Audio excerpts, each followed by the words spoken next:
হাজোৰ বিষ্ণুৰাম মেধি সামূহিক চিকিৎসালয়ত কিহৰ ফটকা ফুটিছে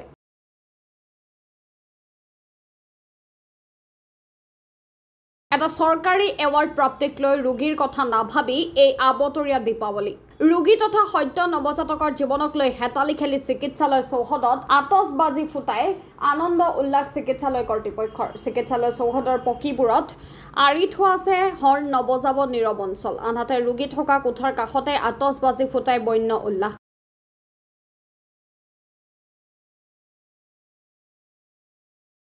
দুদিন পূৰ্বে জন্ম পোৱা নৱজাতকে আতচবাজিৰ প্ৰচণ্ড শব্দত চিৎকাৰ কৰি কান্দি উঠে আনহাতে আতচবাজিৰ শব্দৰ পিছত নৱজাতক তথা ৰোগীসকলৰ মাজত আতংকৰ সৃষ্টি হোৱাত চিন্তিত হৈ পৰে আত্মীয় ভগৱানৰ আন এটা ৰূপ চিকিৎসক তথা কৰ্মচাৰীৰ এই কান্তক লৈ সচেতন মহলত সৃষ্টি হৈছে কৌতুহলৰ চিকিৎসালয় চৌহদত আতচবাজি ফুটোৱা কিমান দূৰ গ্ৰহণযোগ্য সেয়া যেন এতিয়া এক ডাঙৰ প্ৰশ্ন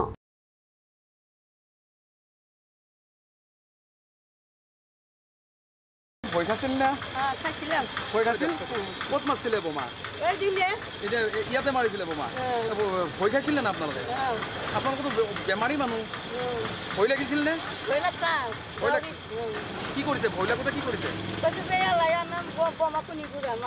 মেডিকেলত মেডিকেলত বোমা ফুটাই জানো ভয় খাইছিলে আপোনালোকে কি বেমাৰ হৈছে আপোনাৰ অপাৰেশ্যন বোমা মাৰোঁতে ভয় লাগিছে ভয় লাগিছে নে সঁচাই ভয় কৰিছিলোঁ মই কমকৈ উঠিব নেকি ফক খাই উঠিছে কেনেকৈ উঠিছিল এনেকৈ চম কৰিছিল চাব আহিছিল নে নাই তাতে আহিছে বাঢ়ি এই মেডিকেলত আছে আপুনি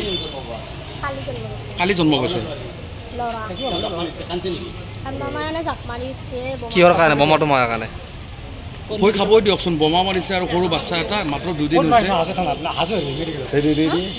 হাজো মেডিকেল এখন